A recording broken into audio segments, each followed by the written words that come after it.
Let me ask you a question, or actually, I'm going to ask you to clarify for the audience exactly what a straw purchase is. At what point do these owners feel that they were actually involved in something nefarious? I remember Fast and Furious and at the time, but what is straw purchase? That's really important. The other thing is too, we hear about background checks all the time. Were there actually violations of law by any of the FFLs? Or were they simply acquiescing to orders from the federal government to go ahead and sell these guns to people who should not have received them? Sure. Just peel that onion apart one layer at a time. Yeah, I know it's a thick one. No, but it's good questions for your listeners. Like, first off, we did, while I was out there, have one dealer who was corrupt. The store was Excalibur Arms. He was selling guns knowingly. Like, he'd fill out the forms for the traffickers. And we referred that case for prosecution. It was declined.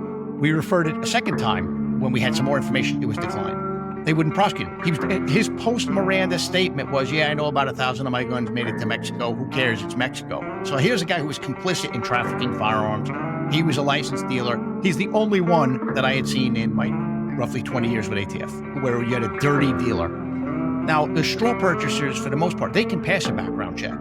So what the cartels would do is they'd have handlers in the U.S. and they would go look for people who were down on their luck, people who just wanted to make a quick buck. But these people have no criminal history. So what happens is they can go into a store, the dealer will run their background, they'll pass that NICS check, and they get the gun. They go in with the intent on giving the gun to someone who's going to be that handler, who's going to take it and pass it on to a trafficker, or they themselves would bring it to Mexico. And it wasn't like tractor trailers full of guns going to Mexico. It's like a couple here, a couple there. And the funny thing is, aduana, which is Mexican customs, they don't really screen the cars very well going into Mexico. They certainly don't screen the cars that the plaza boss tells them they're not going to screen. So you have that. So, but what would happen is the dealers, when they would see something that looked suspicious, because look, straw purchase is an act of deception. I'm going in saying I'm buying the gun for me. And if I don't do anything suspicious, then there's no way a dealer's going to know that the gun is for somebody else.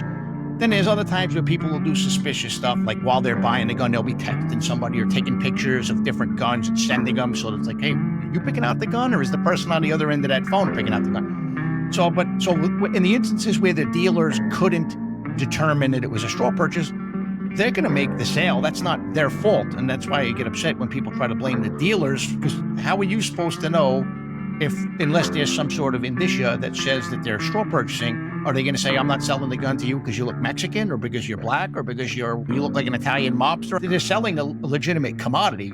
I never had an instance where I saw a dealer sell a gun to someone suspicious and not call us. I had not heard of that. I had not seen that. The dealers that we dealt with were incredibly cooperative. So, but back to background checks, the times where we would see folks not go through the background check were the times where we would see folks at the gun shows, where we'd watch these guys, like I mentioned, the guys with the Sinaloa plates, or sometimes you'd see guys with the SS bolts, like the white Aryan Brotherhood guys. You knew they just got out of prison. They're trying to, and they would look at the gun shows for people who would flash signs saying off-paper sales. Right. But the interesting thing is the licensed dealers that were at the gun show would call us and say, hey man, there's a guy. So, and that's why I get so upset when people try to demonize licensed gun dealers. Look, if there's a dirty licensed gun dealer, lock them up. We tried. Right. That didn't work. But instead, people like to point fingers at the industry saying, well, that guy's a gun dealer, so he'll probably sell you one gun over the table and then two under the table. They just don't do that.